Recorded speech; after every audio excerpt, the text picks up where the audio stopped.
No hay cosa más maravillosa que ver realizarse una promesa cumplida. Y también es muy doloroso cuando una promesa no se cumple. Unos jóvenes se conocen en un viaje que él visitaba o él estaba de visita y le promete a la señorita que conoció y que con sus ardientes ojos quedaron conectados: vendré el año que viene. Y la señorita pierde la esperanza o lo olvida y dice: él no va a cumplir su palabra. Lo atesoraré como una linda experiencia. Pero, sorpresa, el año que viene, ahí está el joven. Ella no lo puede creer y esos corazones se enlazan aún más. Una promesa cumplida nos llena de alegría, nos llena de júbilo. ¿Cuánto más las promesas del Señor, que pueden tardar siglos literalmente? Nuestra paciencia no basta para esperar tanto, mucho menos nuestra vida aquí en esta tierra. Pero el Señor había prometido que iba a venir una semilla, una simiente, es decir, un descendiente. Interesante que a Abraham se le hace esta promesa también, y a él se le dice que esa simiente es una persona, por la forma gramatical que se usa. El apóstol Pablo, que es muy cuidadoso con esto, nos dice ahí en Gálatas 3:16, un pasaje muy cercano al que tenemos como lectura en la predicación: ahora bien, las promesas a Abraham fueron anunciadas, y también a su descendencia. Y aclara el apóstol Pablo, no dice y a los descendientes, como refiriéndose a muchos, sino a uno solo, y a su descendencia, que es Cristo, aclara el apóstol Pablo. Pero aún siglos antes que Dios le prometiese esto a Abraham, Dios le había dicho, o Dios había prometido también, que iba a haber un conflicto entre la simiente de la serpiente y la simiente de la mujer. Y dice ahí en Génesis capítulo 3, verso 15, el Señor le dice a la serpiente: y pondré enemistad entre ti y la mujer, y entre tu descendencia y su descendencia. Esta, es decir, la descendencia de la mujer, te herirá en la cabeza y tú la herirás en el talón. No sabemos cuántos siglos antes, los expertos no se ponen de acuerdo cuántos siglos pasaron entre Adán y Abraham. Miles de años. Solo por el registro del Antiguo Testamento ya son miles de años, por lo menos unos 4,000 o 5,000 años, pero puede ser que pasó mucho más hasta que vino Abraham, y a Abraham se le reitera esta promesa: va a haber un descendiente. Así que, ¿cuánto tiempo se esperó? Pero Dios cumplió esa promesa. Y henos aquí, 2,000 años después, celebrando con alegría ese hermoso día, ese amanecer para la humanidad, que nos trajo esperanza eterna, porque no es una esperanza para unos siglos, es una esperanza para la eternidad. Él nos ha dado nueva vida, Él nos ha dado esperanza. Y va a pasar nuestra generación, y las generaciones van a seguir celebrando este día, este acontecimiento de hace 2,000 años, donde hasta las estrellas se pusieron de acuerdo para marcar el momento que Dios había trazado. porque eso dice el apóstol Pablo, cuando vino el cumplimiento o la plenitud del tiempo, cuando llegó el momento indicado. Algunos comentaristas dicen, sí, pues es porque ya los romanos, el imperio romano en aquel tiempo con su concepto de la paz romana habían hecho buenas carreteras, buenas calles, vías de acceso a las diferentes comunidades, entonces el evangelio podía correr. Realmente no está pensando en eso el apóstol Pablo. Mucho más el apóstol Pablo tiene en mente, tengo convicción de ello, en lo que el Señor le reveló al profeta Daniel. Una revelación que los eruditos más asiduos no consiguen resolver. ¿Cómo es posible que antes de Cristo se haya dado una profecía tan exacta y precisa en el tiempo como la que encontramos en Daniel capítulo 9? Porque muchos críticos dicen, los profetas escriben después de los acontecimientos, pero era imposible que Daniel escribiera después de los acontecimientos, porque cuando Jesús nació, el libro del profeta Daniel ya estaba escrito y terminado. Y en las profecías de las 70 semanas de Daniel, se habla de un tiempo preciso que se cumple.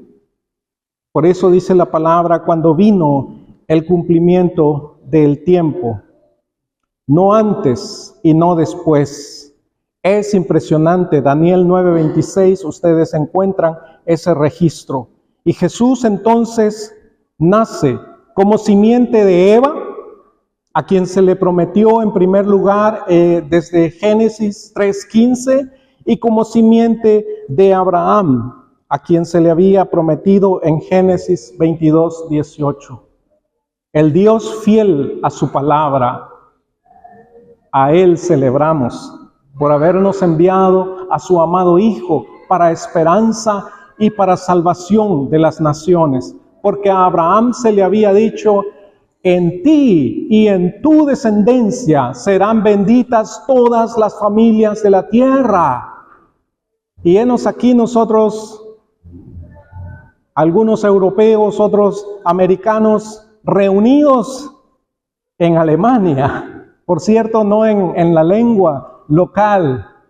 Lo siento por los alemanes que están hoy y gracias por los que les están traduciendo algunas ideas, porque también el mensaje hoy ha de ser breve porque la fiesta tiene su lugar y el cumpleañero ya saben quién es Cristo Jesús, a quien celebramos, en quien nos gozamos, y nosotros vamos a tomar este tiempo y lo estamos tomando para celebrar su nombre, amados hermanos. Es Cristo Jesús, la luz que vino al mundo, a quien celebramos.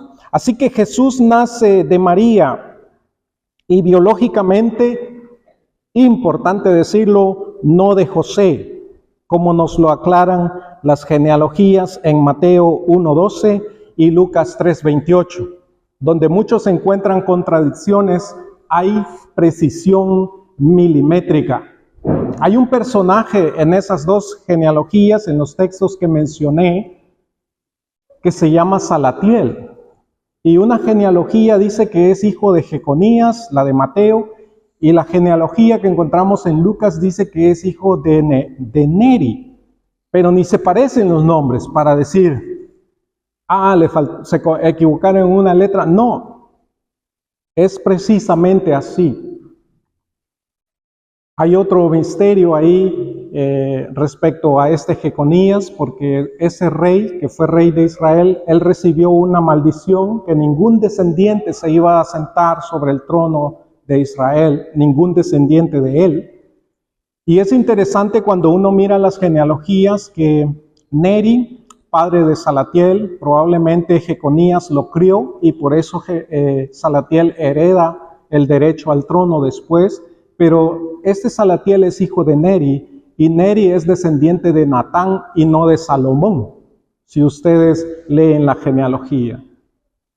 ¿Por qué es importante esto, hermanos?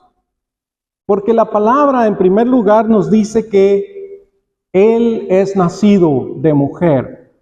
Cristo Jesús es nacido de mujer. La Virgen María tuvo este enorme privilegio por la cual todas las generaciones la llamamos bienaventurada.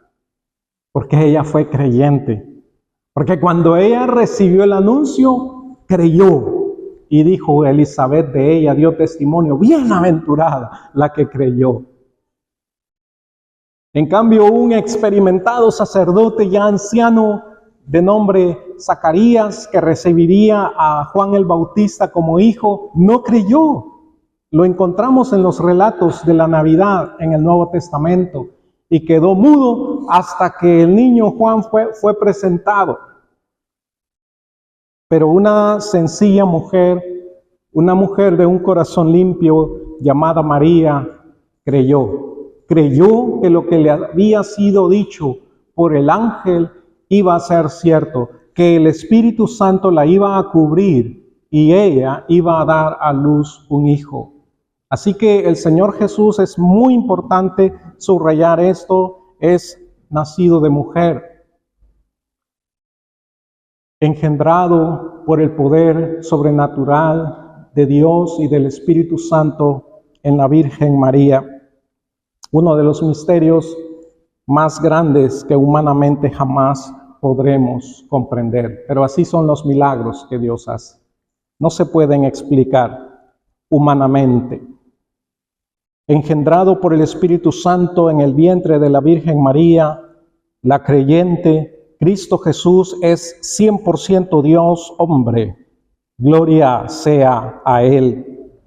Y nosotros, amados hermanos, dice la palabra en Romanos 8:14 y Juan 3:8, nosotros que somos hijos de Dios, escuche qué lindo, somos nacidos del Espíritu.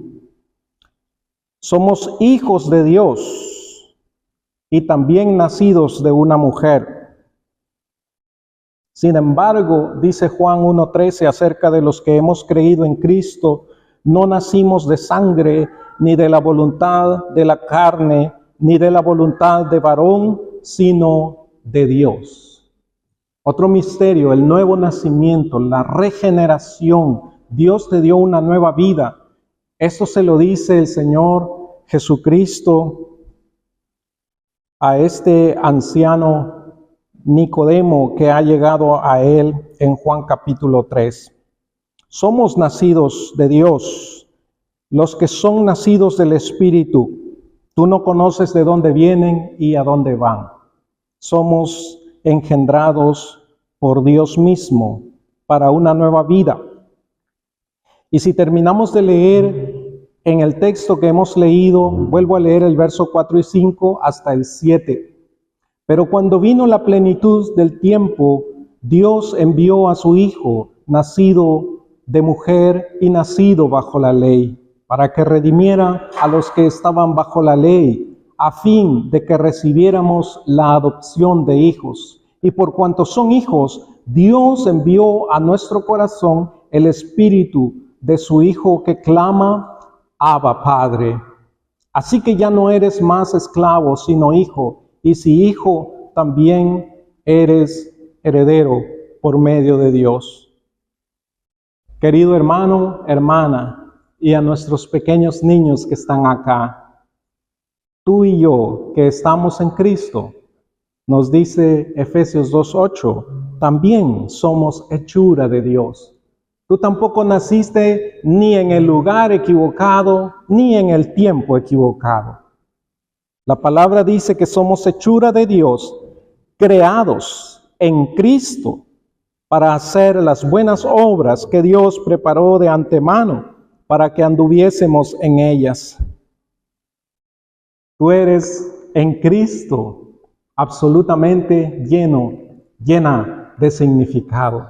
Alégrate, porque el Redentor transformó tu vida y la gloria que Él goza con el Padre, la hemos de gozar nosotros también, juntamente con Cristo. Así que cuando nos alegramos en Cristo, nosotros que somos hijos de Dios y que somos un cuerpo en Cristo, rebosamos de alegría, hermanos. Sigamos gozándonos en esta maravillosa fiesta y demos gloria a Dios que la merece. Amén.